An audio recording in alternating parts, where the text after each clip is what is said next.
Today is October 3rd, and I'm Brent Stransky. I'm joined by Zach Miner. We are your hosts for Finance and Footnotes. We've got a lot to talk about today, so I'm just going to jump right in. And the first chart I have for you is from the Wall Street Journal this morning. I want to take a step back, talk a little bit about where we are. Things have certainly gone down, or the market has descended since we spoke just 2 weeks ago. And the charts we're looking at here show you all of the three major stock market indexes in the US, and they've fallen certainly through the support at the 65-day moving average, which oftentimes is support. The points I just want to make is that we are down about 7% as of yesterday from the highs we just had in July. And further, we're still down over 10% from our all-time highs, which were in January of 2022. That was 21 months ago. And the point I want to make is that that's pretty unusual that we'd go that stretch of time without a new high. So that's just setting it up for our commentary today. We've got a lot to discuss. Zach, what do you have for us today? Yeah, I'm gonna kind of maybe be a little Debbie Downer, a little negative Nancy. Just we've been fairly positive on things the last couple shows, just showing reasons why we can be optimistic. And I don't want us to be necessarily one-sided, because there's certainly some reasons to not be optimistic. And I think that we're going to start with what I think is really the most important chart on the planet right now. And that's the chart of the 10-year treasury, which has just gone straight vertical over the last 2 months. And I think the chart we have in here is already outdated. I think it was 4.78% as of when I jumped in here an hour ago. So 4.75%, 16-year high on the 10-year treasury. And this is the highest level that we've seen really in most of our careers and most of our consumer lives. Folks in the general consuming public have fairly short memories. So I think that it's just been a long time since we've seen interest rates at this level. Yeah, at least 16 years. So important. Driving mortgage, driving credit card rates, but small businesses are getting loans at much higher rates. So definitely the tail that wags the dog. Everyone's asking about it. Yeah, absolutely. And there's a positive aspect to it. We've been able to kind of put the fixed back in fixed income again. CD rates are high, treasury rates obviously are high, corporate bond rates are high, municipal bond rates. So, for clients, we're able to utilize individual fixed income again. It really hasn't been something that was an option, prior to the last year, 18 months. So it's not like there aren't positives to it, but I think just from a macro standpoint, having rates at this level with really a lot of clear air above us is potentially concerning, because it does seem that inflation is fairly sticky here. It seems that the Fed is intent on continuing to raise rates. And I think that a lot of the increase has really been just a realization that the deficit is perhaps really just not going to get under control. There's very limited political will in Washington right now, I think, to rein in deficits. And you're actually kind of seeing that to play out today with Rep. Matt Gaetz triggering a vote on Kevin McCarthy, the Speaker of the House's leadership. And there's a myriad of reasons, some personal, some political. But one of the things he has been talking about is that the federal deficit, and that Speaker McCarthy has been kind of unwilling to really draw a hard line on reining in spending. One of the 10 complaints that he has, but it is a valid one, I think. Agreed. It's certainly impressive. A lot of ramifications that could shake the market. We'll have to wait and see. Yeah, and so the next chart is really just looking at the regime change that we've seen in the interest rate environment going back to the 1950s or 1960s. For our entire investing careers, really for our entire lives, going back until the early 1980s, we've been in a declining interest rate environment, and it's really never moved more than 2 standard deviations above that trend line. And what you see are those standard deviation lines, going through the red trend line there. And we have clearly broken above that trend. We are into what's called clear air above a channel. And Rick Santelli was on CNBC today or yesterday, doing some technical analysis and going through some projections that he might have. And I mean, this is, I think, quite a bold prediction, but he was talking about treasury rates at 13% over potentially the next 10 years. I don't know if we're going to see that, but I certainly think we could see 5 or 6 in fairly short order, because we've really had a breakout above that declining trend line, and at 4.75%, there's no reason why we couldn't see 6%.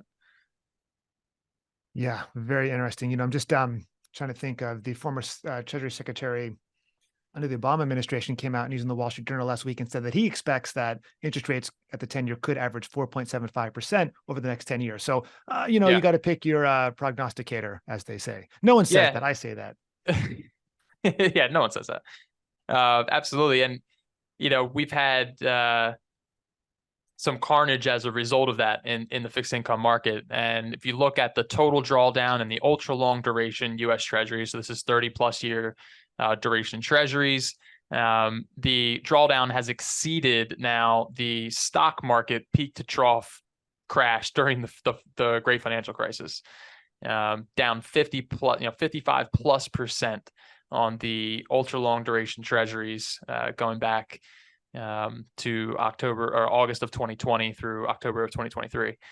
And, that's, if you were taking a passive approach to your asset allocation and you just had some treasury ETFs sitting in there for your folks who were, 50-50 investors, conservative investors, I don't think that this was in the range of outcomes that you had considered. And if you were not nimble and able to either shorten duration or change to an active approach or sidestep it, and you weren't really paying attention, the pain has been real for fixed income, ETF and mutual fund investors. Yeah, there's actually, I'm just trying to look for my notes here. I saw something out there on X, aka Twitter, 38-month drought, downturn in long dated bonds, the longest stretch since at least 1980. It's unusual, when you're out here in this clear air, hard to know exactly what's going to happen next. Yeah, and you wonder if this is, whenever you have a move of this magnitude, this far, this fast, there tends to be a point where the contra trade is the right trade, where you're looking for that to turn around, and that's it's kind of the inverse of what we saw in kind of 2021 with meme stocks and cryptocurrency, just going up every day on end. You knew eventually that was going to turn around and come back down to earth. And I think there's probably going to be a point, at least in the short term here, with yields and treasuries. It's just for moves like this for treasuries to go up 50 basis points in like 60 days is just unheard of. I mean, it really just doesn't really happen.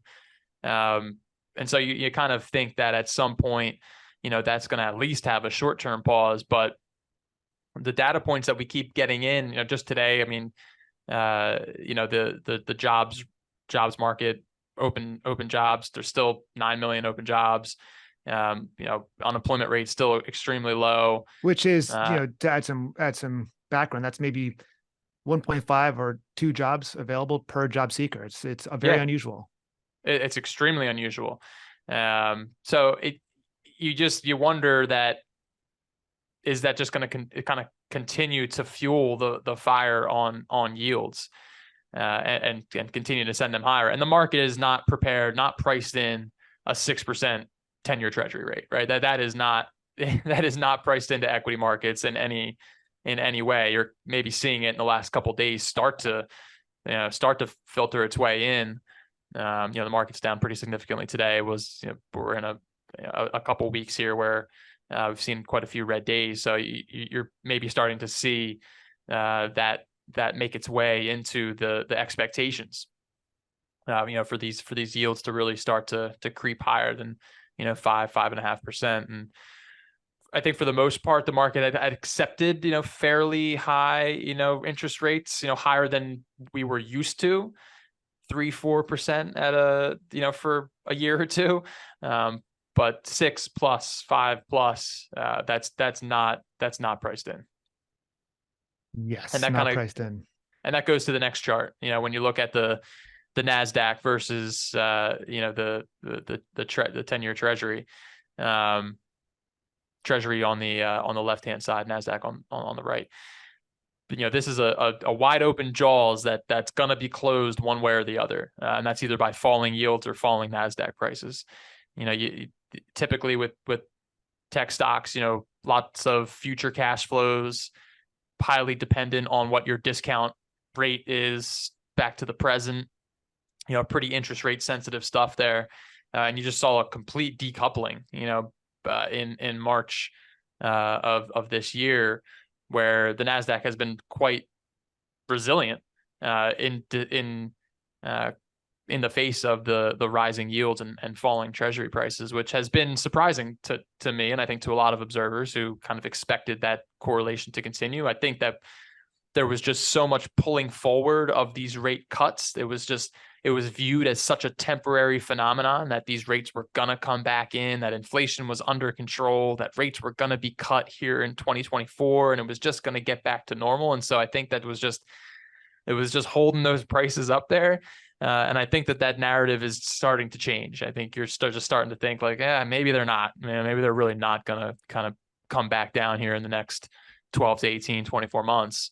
And these things will converge one way or the other. And so we here at Finance Footnotes are big believers in mean reversion.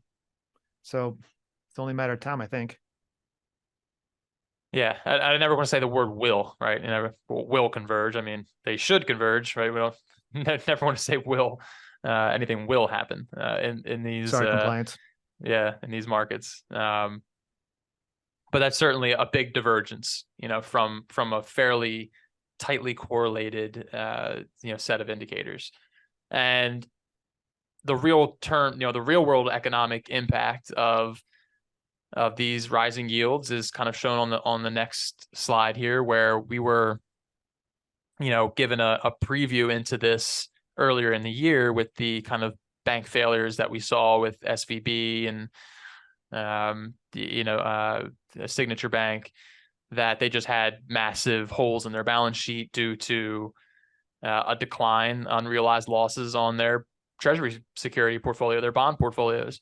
And when that is coupled with a demand for deposits, and then they have to sell these things and realize those losses, that makes a bank insolvent. Not the biggest deal if you can just carry them to maturity and you never have to realize those losses. But at a certain point, it creates just financial stress on the bank. It can erode capital ratios. It can increase financing costs. And this is something that, again, I think was viewed, and even the Fed with their facility that they put into the market to allow these banks to kind of offload some of these securities to the Fed. It was viewed as a temporary measure. It was viewed as, we're just going to kind of hold the ship together here until these rates fall, these prices go back up, and these securities are either able to be held to maturity, or if you did need to sell them, that the prices would be higher. But this is just continuing to bleed into these commercial banks. And these securities portfolios are getting worse every day as these rates get higher. And I think at a certain point that stress does become too much, for certain banks to you to sure are a withstand. Donnie Downer today, my friend. Hey, man. What? Just pointing out the things that are out there, and look, these are real world impacts, and it's and it's something that it's interesting because it's just driven by one thing, really by interest rates. And as these interest rates are just so interconnected into the real economy, the equity markets, that when those interest rates move in such a way, it really does kind of change the way you're looking at a lot of different things.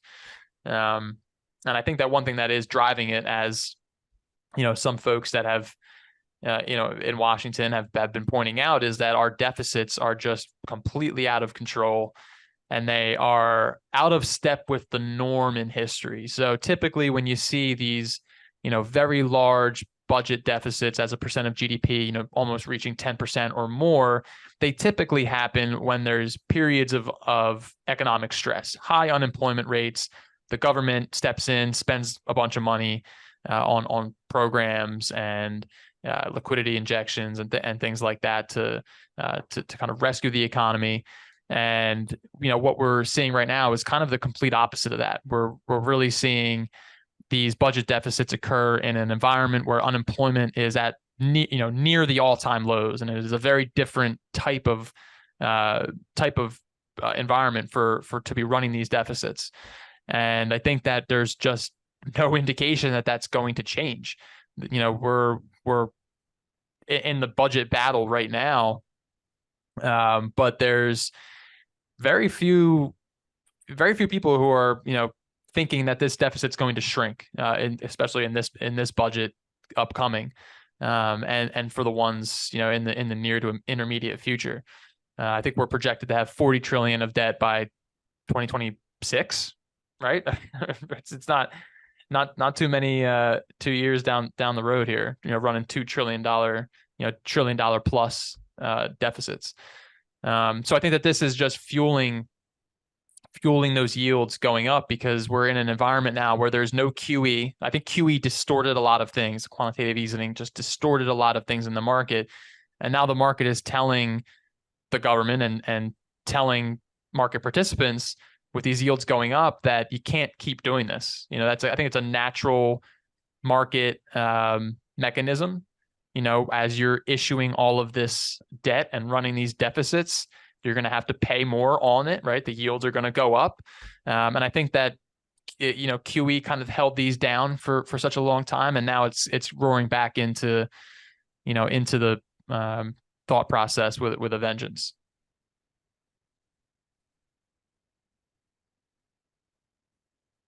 What you think about the deficits there? I think it's the biggest problem facing the mid and long term. I think the problem is the bigger the deficit is, the easier something could go wrong, right? This is the only time in modern history where we've had increasing budget deficits when we're not in a recession and we're not at war. And there's actually kind of building on this point, and I believe one of the reasons why I'm more optimistic that the Fed will have to reduce rates is that if you look at our percentage of the federal deficit needed to service the debt, this is a great article in the journal, and we'll pop it up here on a chart. But if you look, this is going to this current quarter, it's about $600 billion to service the debt, just to pay the interest on the debt. And then if you go out 10 years from now, they're expecting that to be closer to $1.4 trillion just to service the national debt. So I believe that the Federal Reserve's hand may be forced here at some level, but it's complicated and it's certainly a problem.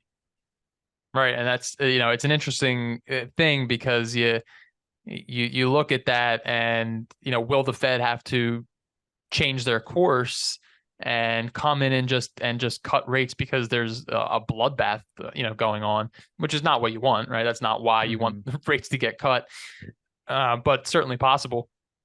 Yeah, and I didn't mean to have the drawn and awkward pause there, but I was had a couple of thoughts and I didn't really know when to kind of put them in there. But coming back to your points about interest rates, interesting feedback. Vanguard Research, one of the largest investment firms in the country, came out with some research last month that was just talking about R squared, which, as the CFA on the call knows, that's the neutral market interest rate. It's not exactly known. It's a moving target, which makes it even more difficult to project. But they expect that the neutral rate is 5% through the end of 2024, but then drops back to 3.5% thereafter.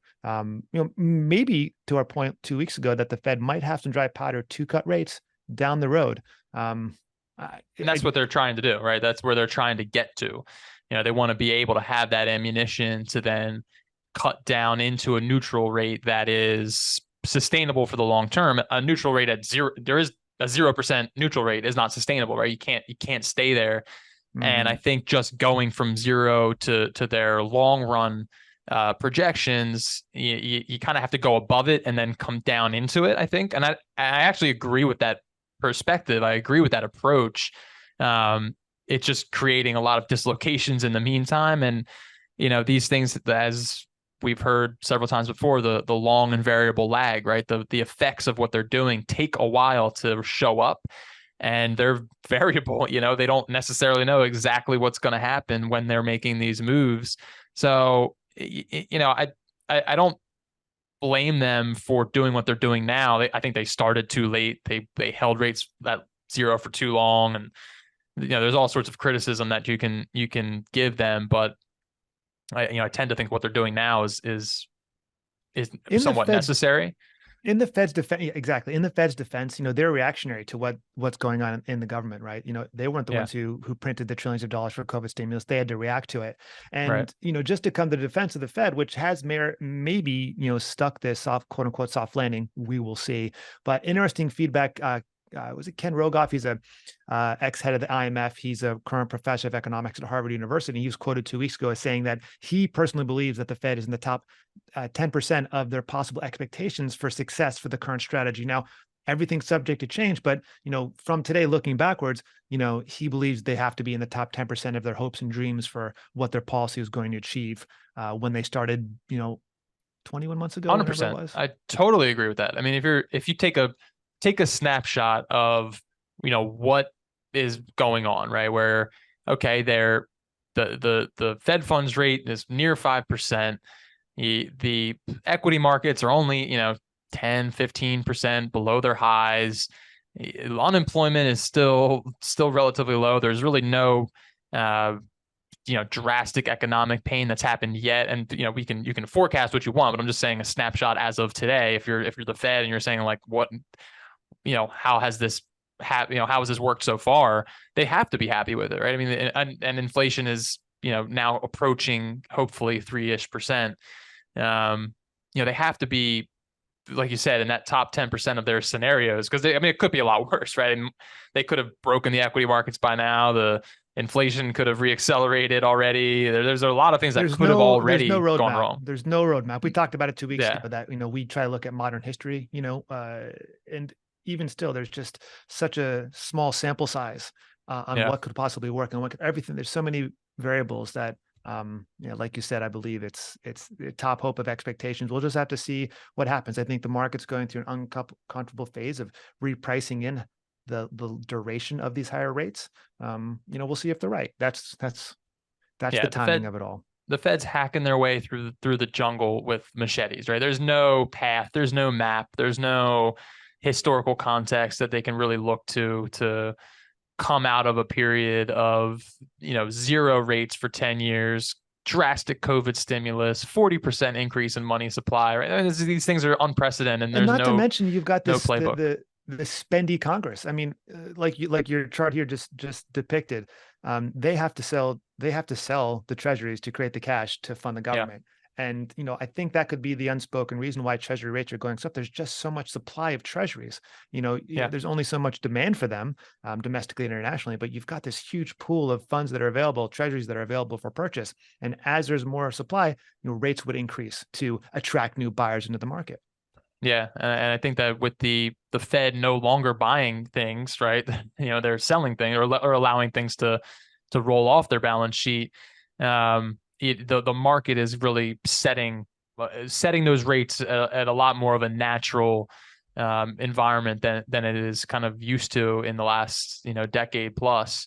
And I think that we just going back to that long run chart of interest rates, no one that's operating, unless you're approaching 80 years old, no one's operating in an environment where interest rates are doing what they're doing now, right? No one has ever operated in that environment, whether you're an investor, professional or retail, money manager, government official, no one, right? This is kind of new-ish territory for everyone that is currently operating in it.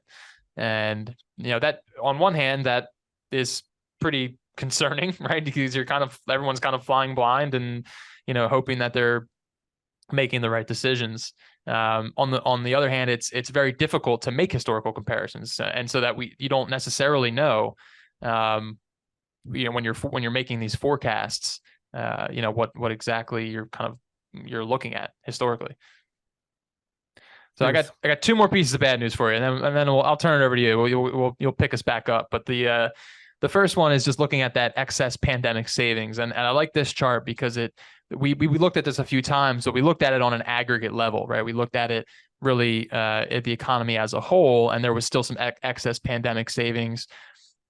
Folks were still had some cushion in their household balance sheets, but if you kind of separate that by household income quartiles, 0 to 40%, 40 to 80%, and then the top, the top quartile 80% plus, or quintile 20%.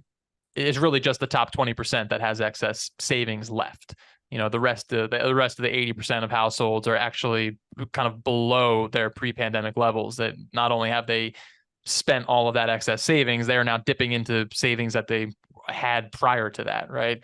Great chart. And so I think that this just pulls that apart a little bit. And when you consider that most of the top 20% of household income folks save a lot of their money, invest a lot of their money, don't necessarily spend a lot of it, the broader consumer economy is really driven by the meaty middle, that 30 to 80% of middle income folks who are really driving the spending in the economy. They're out of money. They're out of excess money. And then finally, the thing that's about to hit a lot of them is the student loan bills resuming. 40 million Americans have student loan payments that are starting up here. They're gonna have to start paying that back. And I think we had talked a little bit about the short memories of consumers and the short termism. It's been 3 years since they've made a payment. 3 years of adjusting their spending upwards, adjusting their lifestyle upwards to have that extra 200, 300, 400, 500 a month that they weren't spending on student loans. Now, if it's a 6-month pause, I think you hold on to it, right? You're like, hey, you know what? This bill's coming back. I know it's there. I'm not going to, maybe I'll buy a few things, but I'm not going to adjust my lifestyle upwards. After 3 years, you're not thinking about that, right? These folks are spending that money into the economy, and now they are not going to be able to. So I think that's gonna vacuum out a pretty good bit of discretionary income. Now there's no savings. Student loans are starting back up, and I think that that's going to definitely have an impact on consumer spending, and ultimately on corporate earnings, as we get into the fall and spring quarters.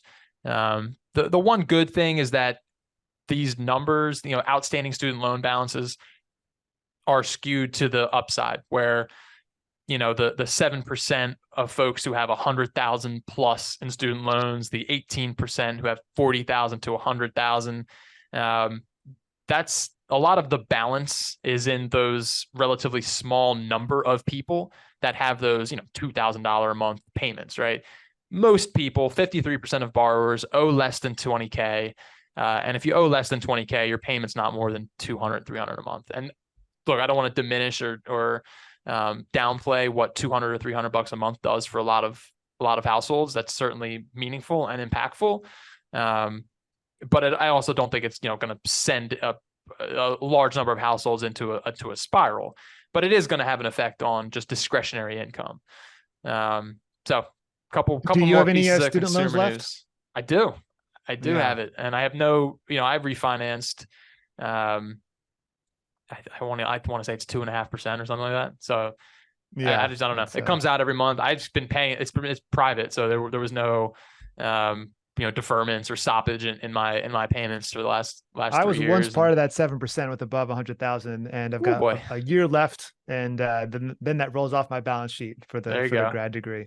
Yeah, I want to say mine's I don't know 15, 20, and I mean at 2.5%, I have no incentive to pay it off. It's going to be, I think it matures in 2028 or something like that, and that's fine. I'll carry the 2.5% until then, but and a lot of folks did do that, right? A lot of folks did refinance to very low rates, with these things. But some didn't, and some still have the federal loans, which have higher rates. And ultimately it's really just that monthly pickup, and it is going to adjust lifestyles, I think.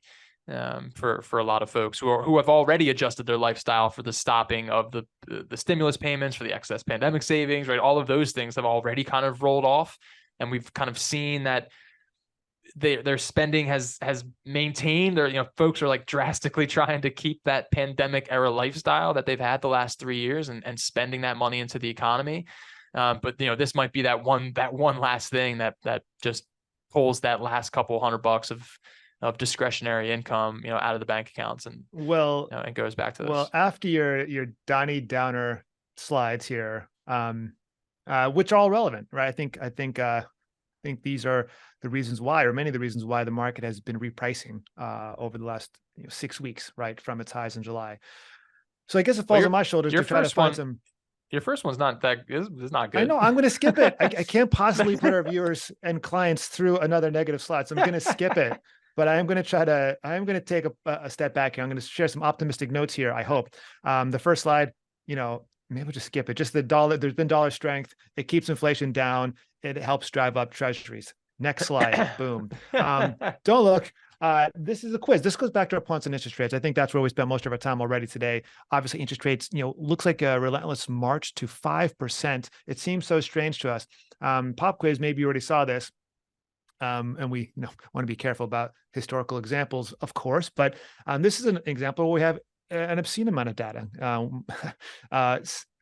Average interest rate going back to 1790, not a miscue. That's 230 years of data. 10-year U.S. Treasury average rate. Zach, want to take a guess? Yeah, I have. Well, I have seen it. But don't steal my thunder. 4.5. I know. 4.5%. It's not too. It's not too far off where we are. It feels uncomfortable because we just came through this 40-year gradual decline in interest rates. Right. So not abnormal. It's not abnormal. It's not abnormal. There are some strange things happening here. It's just the pace, the quick pace by which that happened, that has the potential to jostle things more than may otherwise be the case. But this recent market uncomfortableness is just, I believe, mostly repricing expectations for the future. We'll come back to that. So the next slide, we look at this before, the American Association of Individual Investors, a good place to kind of get a sense of where we are in the marketplace. And yeah, as per Zach's points, interest rates, debt, etc. And sentiment is falling fast. If you go back even a month ago, 42% of investors were bullish. That compares to 37% historically, and now we've fallen well below that at about 28%. So it's been a precipitous decline. Folks are negative on the market. May or may not be a good time to invest, as we talked about last week. But I think that's all. This negative news is certainly seeped into investor sentiment. Now, I want to share two. On our last call, it was right at that historical average, right? And I think we said, that doesn't really tell you that much about what's going to be happening, right? It's not a strong signal. It's starting to get into strong signal territory where we're significantly bearish, right? Tends to be a contraindicator, at least in the short term. For a bounce going into year end, and that is certainly something to keep an eye on when you're talking about, how far is this kind of descent going to go right now? Where is this going to kind of land? Something important to look at. Definitely. And then I just finished my newsletter. I do that quarterly for clients. And the quote I have is from our friend Mark Twain. Whenever you find yourself on the side of the majority, it's time to pause and reflect. Kind of goes to our thoughts on sentiment there. So if everyone's thinking the same thing, maybe you got to take a step back and readjust. So I think a lot of the negativity is priced in. And I think the major question I get from clients when I'm having calls, when I'm having meetings, and you're seeing this too, Zach, they're asking about this negativity. They're asking about some article they've seen, or video they saw on CNBC, right? So I think part of my job is to kind of be the counterbalance. Out of 10 articles, 9 of them will be negative. If it bleeds, it reads. They're trying to sell newspapers, and that's their perspective. But we, as investors and advisors, I think ought to shed a little bit of optimism from time to time, just as a counterbalance. And so I just want to share two ideas. And again, these are relatively smaller sample sizes, but I think maybe reason to kind of take a pause and not reach for the sell button. So the first one here, since 1981, the S&P 500 stock index has been down 1% or more in July, August, and September. 9 times. It's only happened 9 times. This is the 10th Nine time that was also times. down. Each time the stock market was higher in the last quarter of the year. So 9 for 9, with an average of 9.1%. So, be that as it may, there is extreme pessimism at the moment, not extreme, but certainly elevated pessimism in the marketplace. Typically when that happens, it could be good. This one indicator showing that 9 for 9 times, a decent sample size going back 40 plus years, may be indicative of a stronger fourth quarter. Certainly not today, but hopefully in the coming few months. And that's an extremely strong fourth quarter, right? 9.1%, annualized. What's that? 30 something percent annualized in a quarter, which is very, It very doesn't seem large. so outlandish coming Uh, off a 5% month, right. is negative 5% on the S&P in September. So I think it seems reasonable. This is just the average, right? I As would Mark actually be Twain also, interested to see. Yeah, I would be interested to see what the individual, how was one of them 50, what was what are the actual 9? I would be interested to see that. Maybe next time we'll put that up there. it was yeah. So I don't think there was any that was seismically different that would drag the average upward, but positive Yeah. 9 for 9. So I think Yeah. that's important to make note of. The second point I want to make, and this is a little bit more nuanced, but and there's only been 3 times, so take this particularly with a grain of salt. But last week on the 27th, which may have been Wednesday, was the 9th day in a row where U.S. stocks were put in an intraday low, which is very uncommon. It's only happened 3 times in the last 20 years. And this is one where the data showed that over the next year, on average, those 3 times stocks were higher 3 for 3, with an average of 31% gain, right? So in this particular case, we can show this next time, Zach, but all 3 of those instances were above 20%. It was Yeah. very attractive next 12 months. I think this is just showing, what they call like the flushing of the toilet, the bullish, the bearish sentiment is so extreme at the moment that everyone's dumping stocks. And typically it might be a good time from a contrarian perspective to put some money to work in this example. Yeah, I mean, and it's actually pretty interesting. And I didn't know this stat.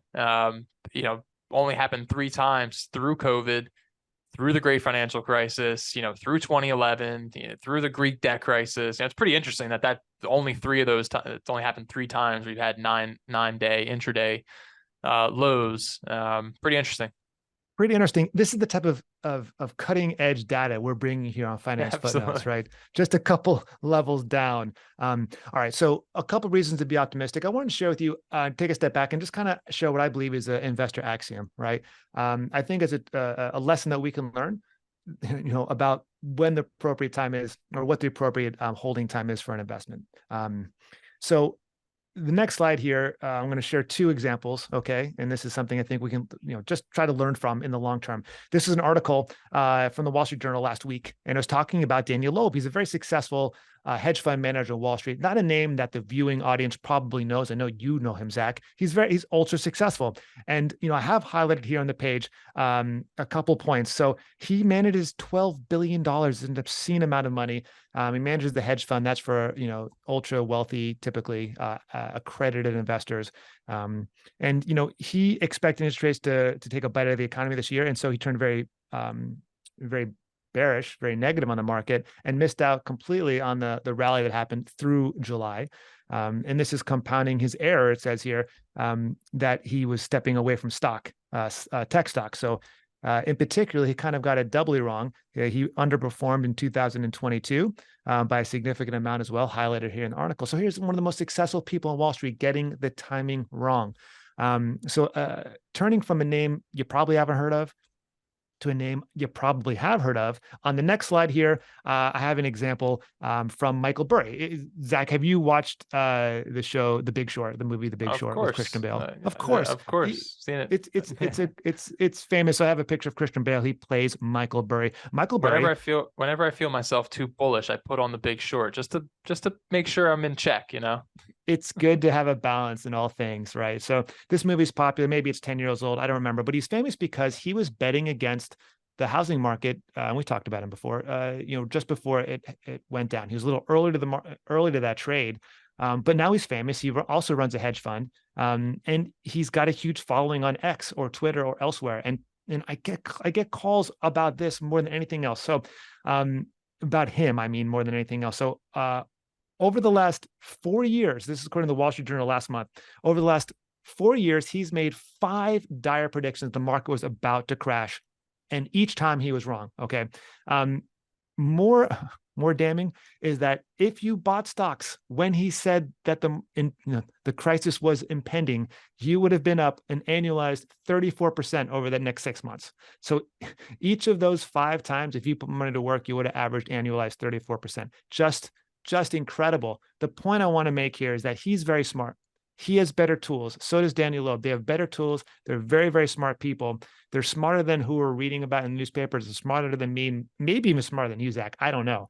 But they have better tools available. So when you're thinking at home about timing the market, getting in or out, or taking some action based on some unsolicited email you got with a newsletter from someone, take a step back and realize that even the 2 smartest people with better tools get it wrong. It's just very difficult to get in and out at the right time.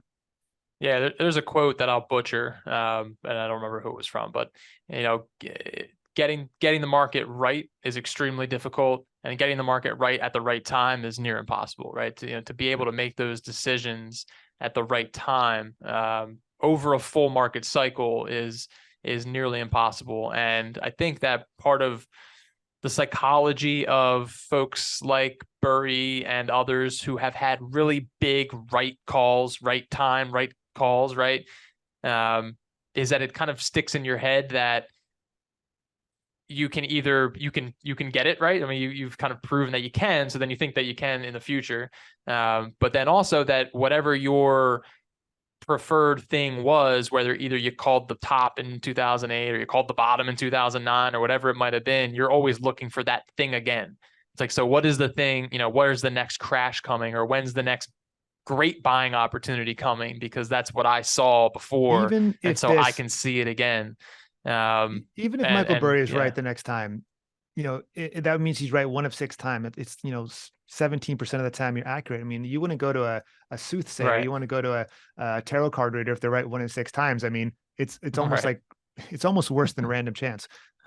So just some food for thought there. Smart people get it wrong. Another great quote that we won't butcher is from Mr. Warren Buffett, who says the ideal holding time is forever. Now, we're not investing forever, but I think it's a great counterpoint to these folks who are out there in the press, on the news, talking about Armageddon. Yeah, good balance today, Brenton. It was good cop, bad balance. cop. We had a little, good cop, bad cop. Well, I appreciate the conversation. Anything else to add, my friend? That's good, man. I think we covered the full circle. All right, great. Well, thanks for tuning into Finance Footnotes. We'll see you in a couple of weeks. And as always, please let us know in the comments if you have any questions. Thank you. Later.